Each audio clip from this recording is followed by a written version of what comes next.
internetnya nggak bagus, terus yang kedua memang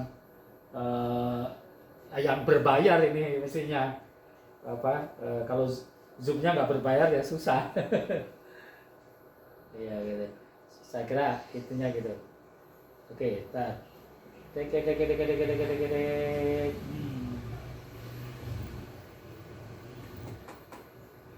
Ya, di WhatsApp aja, di WhatsApp aja.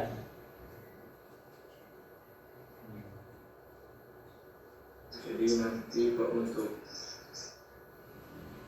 Halo, ya, 1, 2, 3, gimana nih biar kelihatan ini. Teng teng teng teng teng teng teng teng teng. Masuk sini lagi. Oke, teman-teman, baru berdua aja kita sama tadi ya. Jadi, oke, ya, baik. Jadi kita kemudian pakai WhatsApp. Jadi gini, konsentrasi kita ke paper, terus outline itu di yang saya koreksi tadi dikoreksi, yang belum dibikin. Terus referensinya barusan saya tambahkan lewat grup WhatsApp juga, itu tentang community business development di bidang sumber daya air. Ya, ini kita kan sudah saya ini kan di grup sumber daya air ada saya kirimkan materinya itu. Ini kemudian disimpan ini ya. Kameranya pas enggak? Itu dibuka. Nah, file-file yang sebelumnya itu juga itu referensinya kan di situ. Referensi yang saya kirimkan film-film sebelumnya itu tuh banyak tuh. Ya. Jadi masing-masing sesuai pilihannya. Badri di mana? Milih di mana? Oh, Giethorn di Belanda ya. Belanda, oke, Giethorn Belanda. Kemudian Kang Mario, Marina Barat ya. Oke, ini yang Jepang ada, usahakan ada yang Jepang tuh. Oh, Gary ya. Belum kelihatan itunya si Kang Gary-nya. Oke, di sini udah saya kirimkan semua. File-filenya yang dulu itu ya, yang pertemuan pertama habis ini saya kirimkan. Itu di Jepang, di Belanda, di Singapura dan Smart Panel Malaysia. Nah, terus mudahnya bagaimana mereka bisa membangun itu gitu. Pak, jangan sampai kelihatan dapur. Proses yang lebih susah malah sebetulnya sosialnya. Sebetulnya lebih susah itu sosialnya, rekayasa sosial. Kalau teknisnya itu relatif mudah kan, itunya asal ada uangnya, teknis itu jalan gitu. Tapi ketika mencari dananya, menentukan alternatifnya, itu yang berat gitu. Ya. Nah, itu dengan dari proses itu, maka tahapan outline tadi yang terakhir yang saya sampaikan koreksinya tadi untuk Mbak Di nyambung? Mbak Di kayaknya mati deh. Oh, nyambung ya. Oke. Ya.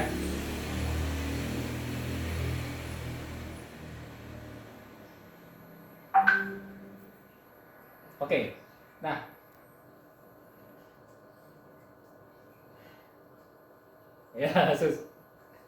ya, saya sampai harus keliling itu pakai kapal itu keliling itu.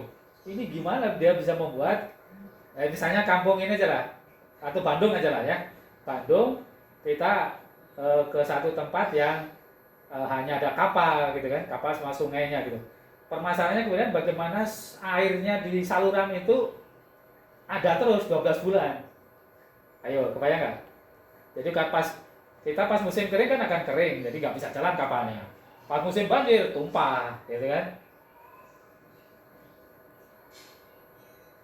Ya justru itu. Jadi bagaimana membangunnya, bagaimana manajemennya, itulah yang kemudian tadi di rekayasa sosial tadi menentukan teknisnya harus dibuat dulu teknis. Tapi teknis tadi kemudian bagaimana mencari dananya, kesepakatannya, master plan-nya sampai bisa jadi seperti itu, gitu kan? Oke, saya beri bocoran aja karena susah itu.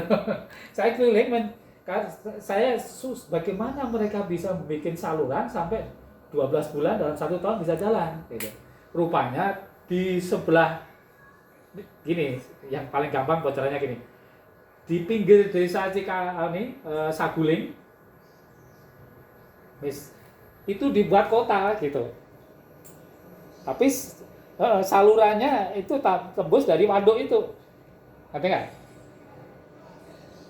Nah, artinya waduknya itu airnya itu sepanjang elevasi air waduknya tercukupi, maka air di sungai itu akan tercukupi.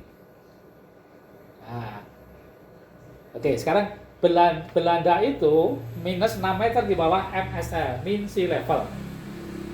Oke, itu lebih susah lagi karena supaya airnya nggak masuk dari air lautnya.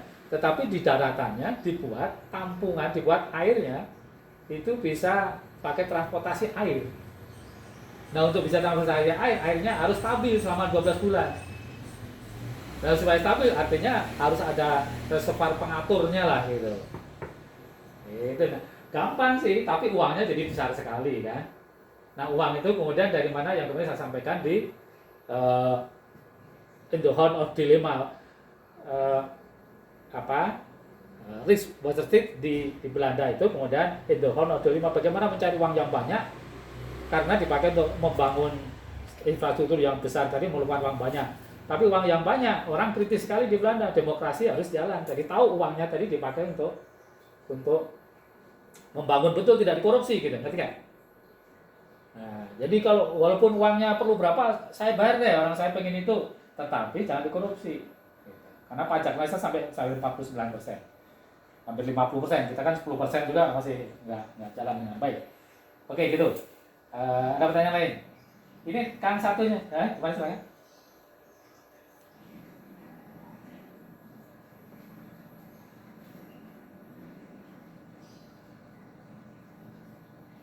Ya, jadi itulah tadi saya yang cerita berkaitan kayak di Jepang ya, di tunnel itu.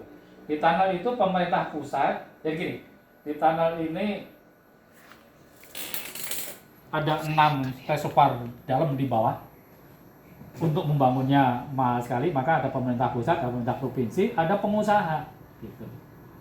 Nah, misalnya jadi pengusaha yang mendapatkan keuntungan dari adanya di tunnel itu, dia wajib ikut. Siapa yang memutuskan? DPR aja langsung putuskan, oke, ini harus dikerjakan bersama. Oleh karenanya kemudian perlu master plan yang panjang, 25 tahun, 50 tahun yang nggak boleh berubah. Jadi CSR apapun itu kemudian semuanya bertahun. Dan itu yang susahnya di situ. Tadi makanya ada DIC, ada TPB, ada OB. Itu harus menyepakati, tanpa kerjasama bersama tidak akan terwujud gitu. Ya, gitu ya kurang lebihnya ya. Oke, nah kalau yang di Belanda tadi sampai kemudian ada departemen transisi. Jadi kalau sekarang belum akan berubah, maka ada departemen transisi untuk merubah dengan master plan yang disepakati. Maka film yang kemarin saya sampaikan, Water Trouble, itu kan Water Trouble itu dibuat tahun 93. Tapi ada headline tahun 2018 ya, 2018 ya. 2018 ya. Jadi 25 tahun sebelumnya itu sudah disepakati urutannya begini. Jadi dari teknis jelas pasti. Teknis sebenarnya gampang kan, kalau banjir itu artinya salurannya harus digedein gitu kan. Atau kalau bikin transportasi air itu artinya reservoirnya harus besar, airnya cukup sehingga kapalnya 12 bulan bisa jalan, tidak kebanjiran juga tidak kekeringan. Masalahnya kemudian uangnya dari mana gitu. Siapa yang bayar kalau udah uangnya ada 100%, siapa yang bayar 50%, siapa yang bayar 25%, siapa yang iuran 1% gitu kan, semuanya sehingga keluar 100%. Ketika 100% itu kemudian dibangun. Nah, tahapan membangun tadi yang kemudian jadi berat sekali kan. Satu gini. Kalau setiap kayak kita misalnya setiap 5 tahun ganti presiden, ganti kontraktor, ya nggak kemana-mana akhirnya. Maka master plan-nya harus 25 tahun, 50 tahun tidak boleh berubah, gitu ya. Jangan muter Oke. terus. Ada pertanyaan lain? Nanti aku kelihatan. Oke, ya. Jadi oke ya kita ini latihan bagus karena lagi kita pakai online dan memang internetnya tidak cukup handal jadi begini. Oke, dari lihat ke ini lagi. Ini Bener dilihatin nanti kelihatannya dapur Bapak. teh ininya Giton ini ya. Terus Giton. Di kameranya emang kelihatan kayak apa? Nah, ini yang Jepang. Nah, nanti siapa aja lah ya. Perlu dilihat juga deh ya film-film yang lainnya biar untuk membandingkan itunya. Terus ini yang di Belanda, di Jepang, di Baraki. Ini yang di Tokyo. Ini Marina Barrage. Itunya. Ini Giton, kita yang ini ya. Oke, Sobat Sastra, biar kelihatan aja ininya kayak apa ini. Dan sampai. Ini ya, ini ya. Kelihatannya segimana, jangan terlalu dekat. Ya, jadi ya itu airnya tadi kan itu 12 bulan ada terus. Pas musim kering tidak sampai kekeringan, pas musim basah tidak banjir, gitu di pasir lagi. Jadi kampung di situ memang semuanya pakai kapal itu. Nah, masalahnya airnya dari mana? Nah, saya keliling itu mencari keliling, pakai kapalnya keliling, ternyata ada reservoir besar sekali di samping sana, gitu.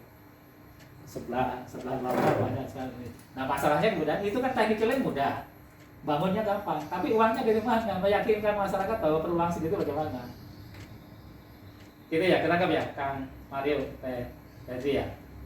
Ya, gitu. Jadi, nah oleh karena dari kuliah ini saya berharap Anda justru tidak hanya pakai video saya, tapi ngeliling lah dari YouTube cari bagaimana mereka bisa memproses itu semua.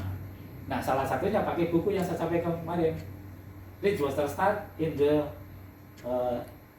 dilemma ya, dilema. Jadi ya gitu. Baik, silakan. Sekarang silakan bertanya. Gimana?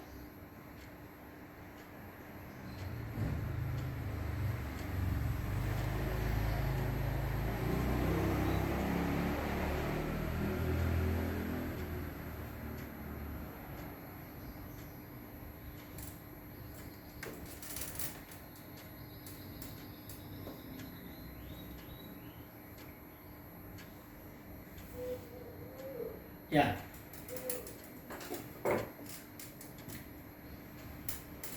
Jadi sebenarnya memang jadi luas sekali. Memang kita jarang sekali belum sampai membahas transportasi air belum kan. Kita baru waduk Saguling, Cilacap, Jatiluhur. Misalnya Jatiluhur yang paling kompleks itu ada irigasi, air minum, perikanan, dan menahan banjir. Baru umumnya begitu. Kita belum, memang nggak ada transportasi air kan. Karena kalau itu sudah biasa kita lihat, maka terbang sedikit ke Belanda sana, mereka lebih complicated bagaimana merencanakan semuanya tadi. Kalau di Jatiluhur, nah coba cari nanti Jatiluhur, itu tinggal operasi pintunya saja, Reservoir Operating Guideline gitu. Reservoir Operating Guideline ya. Reservoir Operating, kita tulis di ini guideline. Nanti cari di ini. Nah, umumnya kita ke arah situ, reservoir operating guideline. Jadi cukup mengoperasikan waduk itu karena untuk ya irigasi, air minum, ini termasuk PLTA. Nah, PLTA kemudian ada Saguling, ada Cilacap, Jatiluhur. Bagaimana manajemen sumber daya air bertiga itu setiap bulannya ketemu kompromi untuk menyelesaikan pembagian air, berapa yang ditahan di Saguling, ke Cilacap, berapa yang harus dikirim ke Jatiluhur, karena di Jatiluhur memerlukan irigasi, memerlukan air minum, nggak boleh di stop semua di Saguling, di Cilacap nggak boleh. Itu manajemen sumber daya air relatif seperti termasuk tentu menahan banjir di hilir, seperti kalau Katulampa itu ke Jakarta, jadi Jatiluhur itu ke Bekasi, Kerawang gitu ya. Jadi Ya judulnya umumnya begitu. Baik, sekarang saya koma dulu, silakan dikerja masing-masing, nanti tanya jawab di grup WhatsApp ya. Jadi saya ingin ini aja dulu. Baik, 1, 2 di sini, oke, ini. Mumpung ada di depan, jadi saya ada di sini. Di sini, oke. Jadi ini teman-teman, ini di Kelihatan nggak? Jati Handap kemarin. Nanti saya kirimkan juga situ. Kelihatan nggak sih?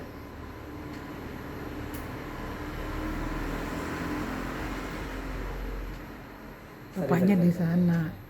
Bapaknya Oke, di gitu. Ya. Ini kelihatan. Itu kan Jati Handap kemarin. Itu efek-efek seperti itu. Ada filmnya. Nanti di YouTube ada juga situnya. Nah, sumber daya air kita masih mencoba mengatasi bangkai, Mas. Jangan sampai ini terjadi saja, agak susah sekali kita. Oke.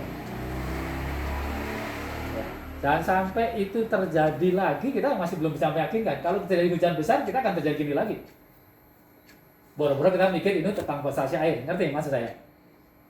Ya, jadi belum kita berpikir sampai transportasi air lewat sungai ini, kita mempertahankan supaya ini tidak banjir lagi kalau hujan terjadi besar di hulu sana, itu masih sangat berat.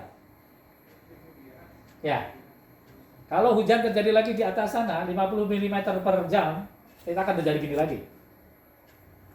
Sedangkan kalau transportasi di Gihon kemarin itu mempertahankan air 12 bulan pada kondisi yang stabil. Tahu bedanya? Ya, jadi manajemen sumber daya air kita masih harus menangani tentang sebagian besar tentang bencana. Gitu ya. Oleh karenanya saya melompat teman-teman supaya paham. Gitu. Supaya paham ke arah ya ini aplikasi hitungannya. Nanti saya kirimkan itu bagaimana analisis begitu gimana sih kejadiannya itu. Nah, tapi kemudian silakan meloncat ke Belanda sana ya. Ini di tengah kota ini di Delft ini. Kelihatan di Delft? Kelihatan? Nah, nanti cari di YouTube saya ada gitu. Itu di tengah kota kayak gitu, kanan kiri ada mobil ya. Tapi salurannya tetap stabil kayak gitu. Itu mahal sekali operasionalnya. Oke. Nah, ini tadi yang gitu kan, yang ini saya jalan ke arah waduknya gitu. Ini gimana sumber airnya situnya? Sorry. Ini di Belgia. Di Belgia. Di Belgia ini sampai jalan tol di bawahnya. Di bawah ini jalan tol. Kemudian di atasnya itu saluran supaya kapalnya bisa lewat. Ya, agak kalau udah sampai level itu memikirkannya kita belum. Oleh karena dia nggak usah ini, tapi biar teman-teman paham. Makanya udah di samping yang ada tuh benchmarking aja, nah, terutama rekayasa sosial ekonomi, terus masuk politiknya bagaimana supaya dewasa bisa bangun kayak gini, gitu ya. Ada pertanyaan yang kayak gini. Ini lihat ya, ini jalan ini. Saya khusus waktu pas ada kesempatan saya keliling Eropa, saya minta ada bangunan air mana, mau ke Belgia terus di Prancis itu di dekat Menara Eiffel itu ada salurannya juga bagus sekali. Oke. Nah, ini Marina Barat yang dekat aja. Ada yang komit mau lihat ke Singapura ini? Bareng Pak? Nggak harus hubungannya dengan kuliah deh, nggak usah hubungannya dengan nilai. Tapi punten kalau bisa teman-teman berempat itu merencanakan ke Singapura melihat Marina Barat sini. Lee Kuan Yew ini perlu 20 tahun membereskan sampah. Bereskan sampah supaya sampahnya tidak masuk ke sungai. Kalau nggak masuk ke sungai, maka sungainya bisa dipakai untuk sumber air. Sehingga air bakunya itu sampai probabilitasnya 200%. Kita 70-80%. Jadi setiap tahun kita akan 3 bulan kekurangan air berkualitas sesuai standarnya ya. Mereka 200% karena apa? Sampahnya udah terurus. Sehingga, nah kalau gitu gini. Kalau tadi tentang yang Belanda kan besar sekali ya, uang gitu. di tunnel juga uang. Sekarang Singapura aja. Singapura itu sampah praktek yang utama 20 tahun ngurus sampah. Kalau ininya pintu airnya Marina Barrage itu biasa. Pintu otomatis kayak pintu apung otomatis di pinggir, pintu karet lah, pintu bendung karet gitu. Tapi sampahnya nggak ada. Ada. Tadi ini orang planologi paham. Coba gimana komentarnya? Itu tentang sampah.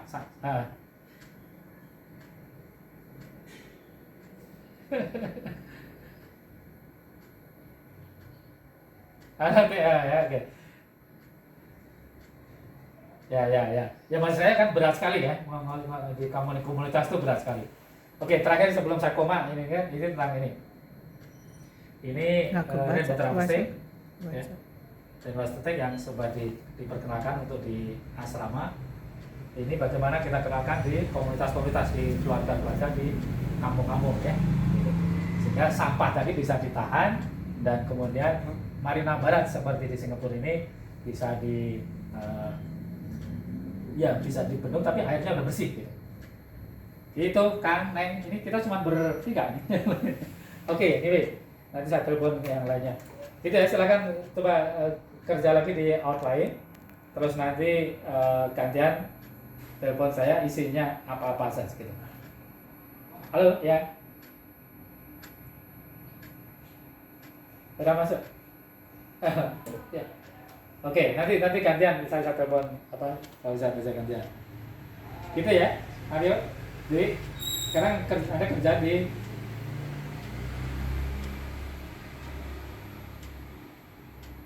Oke. Kalau Marina Barrage untuk PLTU PLTA berat karena dia di pantai. Di pantai itu elevasinya rendah. Untuk bisa bikin PLTU mungkin ya. PLTA nggak bisa. Jadi PLTA harus elevasinya tinggi kayak Sambuling itu headnya tinggi sekali. Jadi kalau untuk di Marina Barrage misalkan nggak bisa. Ya, gitu. Oke, itu dulu. Nanti kita sambungkan lagi kalau kita ketemu mungkin diskusi lebih detail lagi. Itu Teh Dwi, Kang Mario. Oke, saya gantian Kang sama Fauzan, nanti kita telepon gantian aja. Mungkin internetnya nggak bagus untuk bisa bertiga berempat. Oke, silakan nanti kita telepon lagi. Kita akan selesai nanti jam 11-an ya. Sekarang masih jam 9. Oke, terima kasih. Silakan kerja masing-masing. Nanti kita kontak lagi. Mohon, mangga. Oke.